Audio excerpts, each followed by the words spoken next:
Good morning, children. Saira. So now we are going to continue and finish off this chapter number 7 of Political Science Understanding Marginalization. This is part 2 of this chapter, or you can say the second half of this chapter. Children, in the last class, we discussed about what is actually marginalization. What does the term minorities and marginalization means, and Muslims and marginalization, and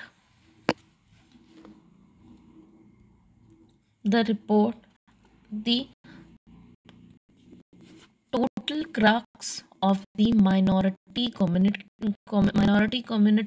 or the minorities in short. So, before moving ahead, I would like to explain the term minorities and marginalization.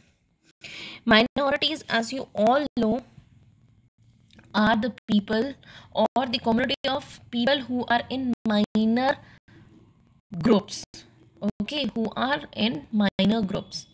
When we talk about the people belonging to the minority communities or minorities, they have certain limitations, or you can say they can be suppressed as well as dominated by certain factors. Now, what are these factors? First, they can be overpowered by the majority. They are actually dominated by the majority sections or the majority sectors of the society.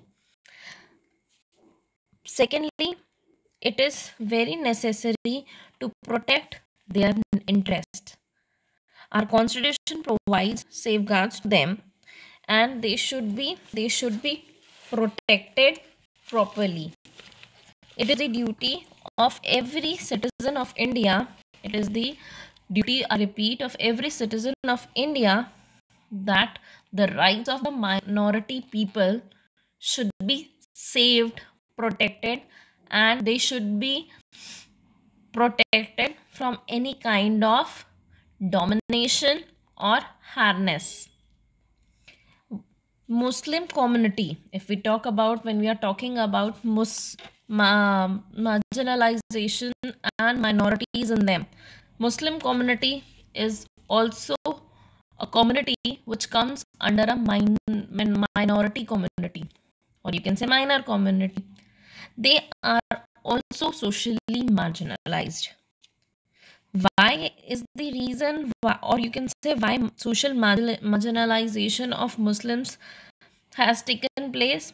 Because people people actually try to abandon the customs, the practices, they they that is the Muslim people practice, the wearing of burqa, fez, and certain other kind of rituals that they perform. It makes them, you can say, a detached part of the society. The normal people, the majority of the people, do not consider them as a part of the society. And this social marginalization has actually has actually, you can say, resulted in a feeling of, you can say, separation, has brought or has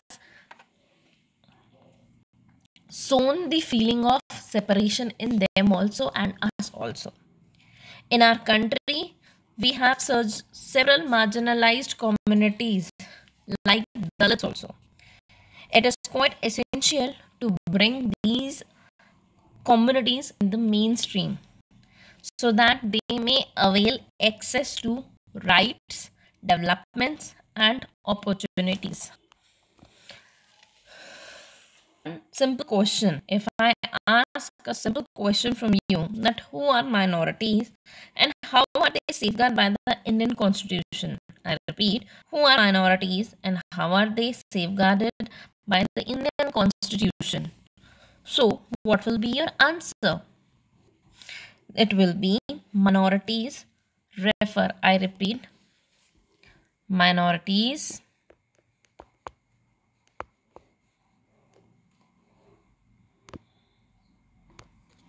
refer to, I repeat, minorities refer to such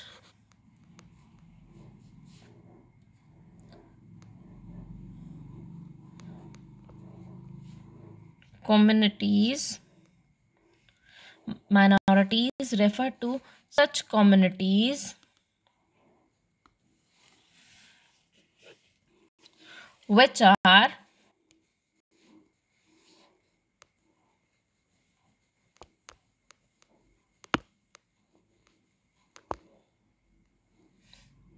numerically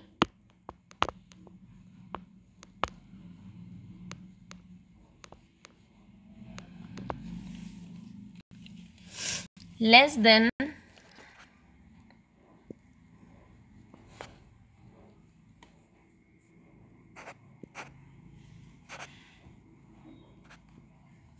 half,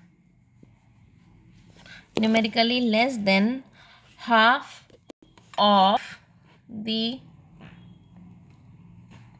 total population. I repeat, total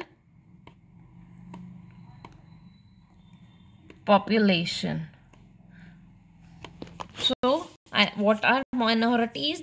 Minorities refer to such communities which are numerically less than half of the total population of the country. Now, how can their rights be safeguarded? When we are talking about their rights, so to preserve their culture and heritage, the Article 29 and Article 30, when we are talking about the safeguard of rights and duties, the Article